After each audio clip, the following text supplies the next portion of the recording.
Emergency response team. What's the situation? We need an ambulance now. A trainer's been pulled under. This is what happens when the creature you trust most suddenly turns on you. Jessica Radcliffe was no thrill seeker. She was a marine biologist, a perfectionist, someone who believed that understanding and routine could tame even the most powerful predator. And for years it seemed like she was right. Every day, she stepped into a tank with a 12,000-pound killer whale named Mallow. They danced, performed, trusted each other, children laughed, cameras flashed, and behind the glass. No one questioned it until one day, in front of a sold-out crowd, everything changed. No warning, no misstep, just a sudden snap, a shift in the water, and then a silence so loud it swallowed the stadium whole. Why did Mallow, the orca she trained and loved, suddenly attack? Was it instinct, revenge, or something even darker no one dared to say out loud? This is the horrifying final story of Jessica Radcliffe, and it will change how you see animal entertainment forever. She trusted him more than that. She loved him, not just as a performer, not as a wild animal, but as a partner, as family.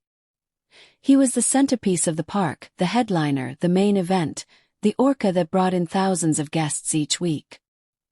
He performed flawlessly for years until one day, in front of a full crowd of families, children and cameras, that trust was shattered. In seconds, what should have been a joyful performance turned into a nightmare. Screams replaced cheers. Water turned red. And a young woman full of life was gone. This is the story of Jessica Radcliffe. It isn't just about her death. It's about the warnings we ignored, the choices we made, and the truth we tried to hide. Jessica Radcliffe was raised just outside of Santa Cruz, California, with the Pacific Ocean practically in her backyard. Her father, a respected marine biologist, took her on boat trips, taught her how to read the tides, and showed her pods of dolphins dancing in the surf. From the time she could walk, she was mesmerized by the sea. As a child, she attended a marine park show and watched an orca leap from the water. That moment changed her life. She knew then she didn't want to just watch these animals.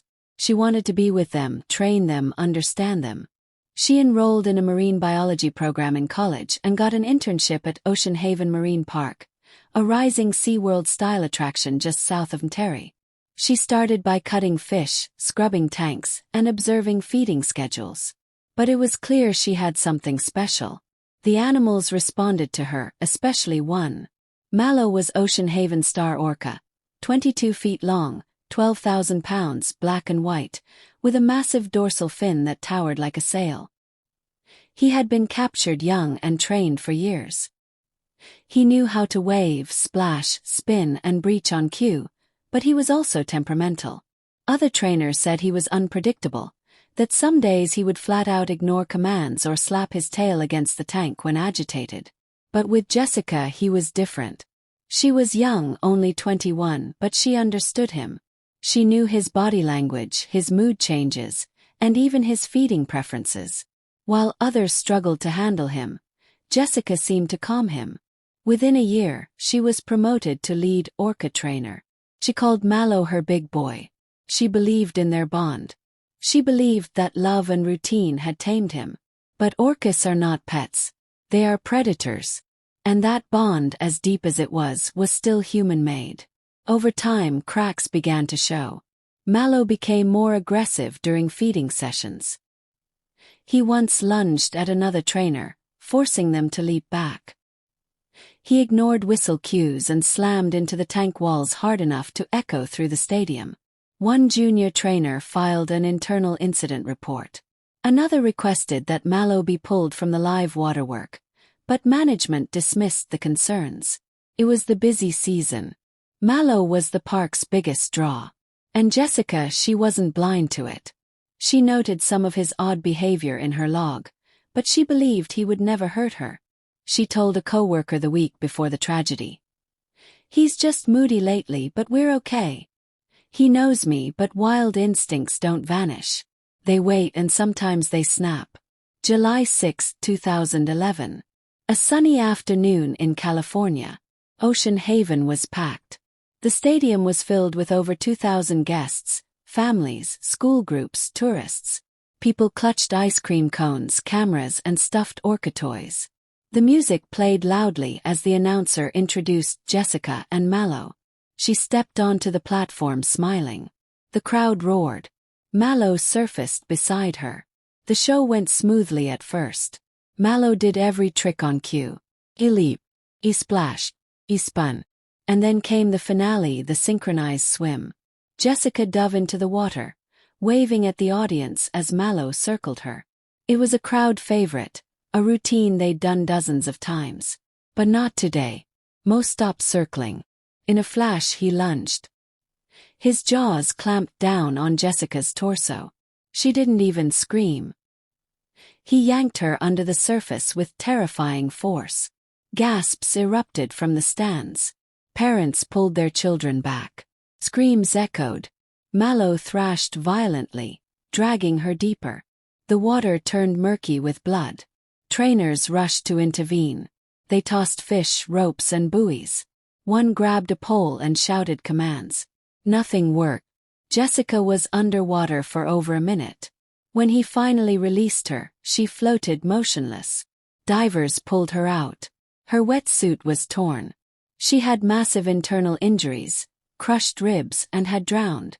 She was pronounced dead on the pool deck. The park was evacuated in minutes. Children were crying. People screamed. Others stood frozen, horrified. Ocean Haven released a bland statement. A tragic accident, but those inside the park knew better. There had been warnings and they had been ignored. Jessica's family was devastated. Her parents held a private memorial along the coast where she once played as a child. Her ashes were scattered into the Pacific. Her death sparked a national outcry. News crews camped outside the park. Animal rights groups protested. Former trainers came forward sharing stories of abuse, mistreatment, and silence concerns. Ocean Haven shut down within 6 months. The lawsuits didn't stop. Mallow was relocated to a semi-wild marine sanctuary in the Pacific Northwest. He lived the rest of his life without trainers, shows, or screaming crowds. But the damage had been done. Jessica believed love could bridge the gap between human and beast. That trust was enough. But it wasn't because the truth is wild animals are not actors. They are not entertainers. They are not ours. Jessica Radcliffe was talented, brave, and passionate. She gave her heart to the ocean. But the ocean doesn't return guarantees. What happened to her wasn't just a freak accident. It was the result of ignoring instincts, silencing warnings, and assuming nature can be controlled. This isn't just a story of a trainer and an orca. It's a warning.